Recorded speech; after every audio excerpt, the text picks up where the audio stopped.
On va faire un global de toutes les bonnes news qu'on a. Parce que là, on a enchaîné les mauvaises news et c'est toujours comme ça. On enchaîne les mauvaises news, tadani, nanana. Et vas-y, venez, on parle des good news. Il y a plein de petites good news. Alors, c'est pas des grandes news où va y avoir plein de choses à dire. Mais voilà, c'est plein de petites good news sympas que je trouve plutôt cool à parler. Notamment le nom du fandom de Baby Monster. On a appris qu'ils seront, alors je ne sais jamais comment, je ne sais pas comment le prononcer à chaque fois, mais Monties. C'est cool que le nom du fandom soit celui-là. On va apprendre aussi que le 10 août, Mnet va lancer une future, les auditions pour une future émission qui va s'appeler Planète B. Je suppute que c'est Girls Planet 999, mais avec des groupes masculins. Voilà, parce qu'ils cherchent, c'est des auditions pour des masculins, donc c'est cool. Enfin, c'est cool. Oui, ils ont déjà fait Boys Planet. Est-ce que Planète B, ça va avoir un rapport ? En tout cas, c'est Boys Planet 2. Bah ouais, je pense que c'est Boys Planet 2. Je pense que Kipler ne marche pas tant bien que ça. Et du coup, ils se sont dit bien, on fait un groupe de garçons. Lisa devient la nouvelle ambassadrice de Louis Vuitton. Ça, c'est sympa. Julie et Natty des Kiss of Life et Marc des GOT7 ont sorti le titre Super Power, le single Super Power pour la compétition e-sport Valorant Champion 2024.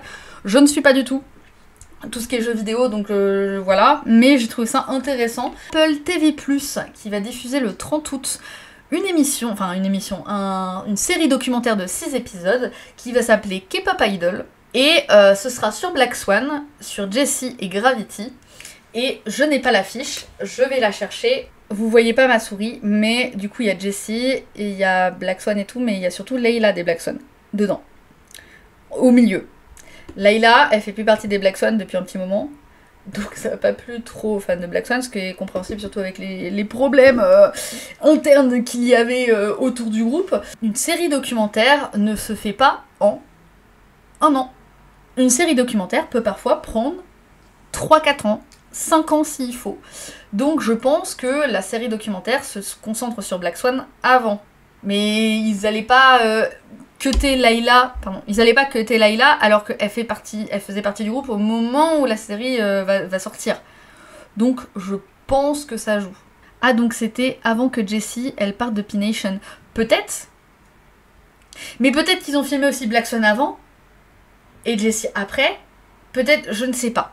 Je ne sais pas, mais s'il y a Layla, c'est que forcément elle apparaît dans le reportage, dans le documentaire, donc forcément ça a été tourné il y a un petit moment. Dernière petite good news et après on arrête parce que là il est déjà 19h23. La KCON a été annoncée à Francfort en Allemagne et aura lieu le 28-29 septembre. Et la line-up, il faut qu'on en parle, c'est une dinguerie. La line-up est une dinguerie. Si je vous dis que dans le même concert, il y a Dreamcatcher, il y a Ailith, il y a, alors je sais jamais dire le nom mais c'est Evn, E-E-V-N-N-E, il y a Kipler, il y a Ji-Won, il y a Kid et Shiny, il y a Kiss of Life, il y a Lee Young-ji, il y a Lu9, il y a Miyeon des J-Idol, il y a Noah Day, il y a One-Off, putain One-Off, ah ça d'y aller pour One-Off, Rice, The Boys et Yu-Gi-Oh des GOT7. Si je vous dis que ça c'est une line-up, est-ce que, enfin, c'est une line-up de fou. Je sais pas si les gens se rendent compte à quel point cette line-up elle est incroyable. Déjà elle est énorme. C'était le saut de journal.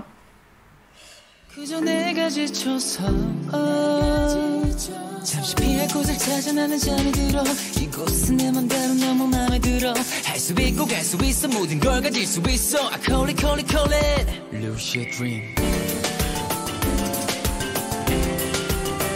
lucid dream